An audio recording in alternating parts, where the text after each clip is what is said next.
ইরানের প্রয়াত সর্বোচ্চ নেতা আয়াতুল্লাহ আলী খামেনিকে শেষ শ্রদ্ধা জানাতে রাজধানী তেহরান আক্ষরিক অর্থেই পরিণত হয়েছে জনসমুদ্রে। শনিবার ভোর থেকেই ইমাম খোমেনি গ্র্যান্ড মোসাল্লা কমপ্লেক্সের সামনে লাখ লাখ মানুষ জড়ো হতে শুরু করে। সময় বাড়ার সঙ্গে সঙ্গে জনসমুদ্র আরও বিশাল আকার ধারণ করতে থাকে। কর্তৃপক্ষের ধারণা, প্রয়াত সর্বোচ্চ নেতাকে শেষ শ্রদ্ধা জানাতে প্রথম 3 দিনে কেবল তেহরানেই 2 কোটি মানুষের সমাগম হতে পারে। এটি হবে ইসলামী প্রজাতন্ত্র ইরানের ইতিহাসে সবচেয়ে বড় জনসমাগম।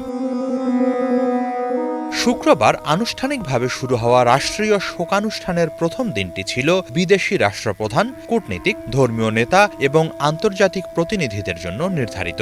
শনিবার ও রোববার সাধারণ মানুষের জন্য অনুষ্ঠান স্থল উন্মুক্ত করে দেওয়া হয়েছে। আল জাজিরা সহ আন্তর্জাতিক গণমাধ্যমগুলো জানাচ্ছে, শনিবার ভোর 6টার দিকে ইমাম খোমেনি গ্র্যান্ড মোসাল্লা কমপ্লেক্সের প্রধান ফটক খুলে দেওয়ার পরপরই নামে মানুষের অভূতপূর্ব ঢল। অনেকেই আগের দিন সন্ধ্যা থেকেই গ্র্যান্ড মোসাল্লার বাইরে অবস্থান করছিলেন, যাতে প্রিয় নেতার প্রতি শেষ শ্রদ্ধা নিবেদন করার সুযোগ হাতছাড়া না হয়। অনুষ্ঠান স্থলে জাতীয় পতাকায় মোড়ানো খামেনির কফিনের ওপর তার পরিচিত কালো পাগড়ি রাখা হয়েছে। একই স্থানে হামলায় নিহত তার পরিবারের অন্যদের মরদেহ রাখা আছে। মাত্র 14 মাস বয়সী খামেনির নাতনি জাহরা মোহাম্মদী গোল পায়েগানির ছোট্ট কফিনটিও রাখা হয় সেখানে।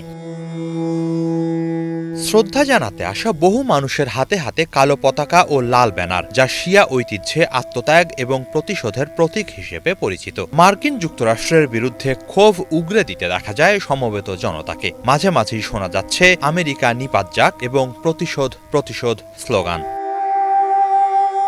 বিপুল এই জনসমাগম কেন্দ্র করে রাজধানী জুড়ে নজিরবিহীন নিরাপত্তা ব্যবস্থা নেওয়া হয়েছে। গুরুত্বপূর্ণ সড়কে সীমিত করা হয়েছে যান চলাচল। একই সাথে অনুষ্ঠান স্থলের আশপাশে অতিরিক্ত নিরাপত্তা বাহিনী মোতায়েন রয়েছে। নিরাপত্তাজনিত কারণেই বর্তমান সর্বোচ্চ নেতা এবং খামেনির ছেলে মোস্তফা আলী খামেনি প্রকাশ্যে বাবার শোকানুষ্ঠানে অংশ নিচ্ছেন না। ইসরায়েল তাকে হত্যার হুমকি দেয়ায় এ সিদ্ধান্ত নেওয়া হয়েছে বলে ইরানি সূত্র জানিয়েছে।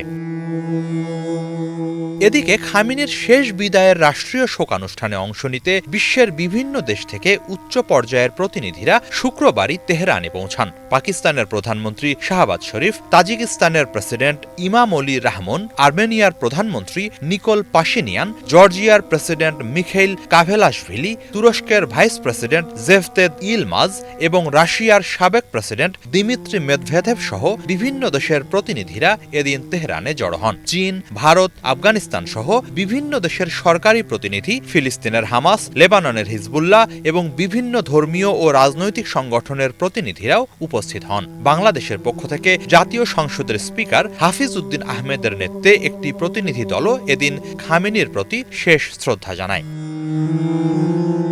ইরান সরকার ঘোষিত সূচি অনুযায়ী আগামী সোমবার তেহরান থেকে খামেনির শোকযাত্রা ধর্মীয় নগরী কোমে পৌঁছাবে। পরের দিন তার মরদেহ ইরাকের নাজাফ ও কারবালায় নেওয়া হবে। সেখানে জনসাধারণের অংশগ্রহণে পৃথক শোকানুষ্ঠানের পর খামেনির মরদেহ আবার ইরানে ফিরিয়ে এনে তার জন্মস্থান মাশহাদে ইমাম রেজার পবিত্র মাজার প্রাঙ্গণে দাফন করা হবে।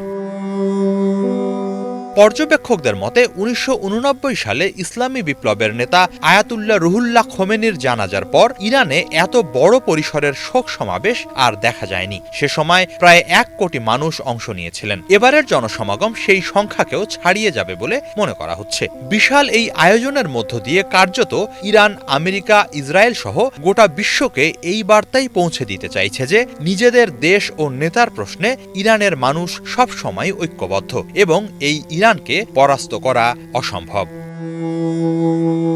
হিজল জোবায়ের, বাংলা ভিশন।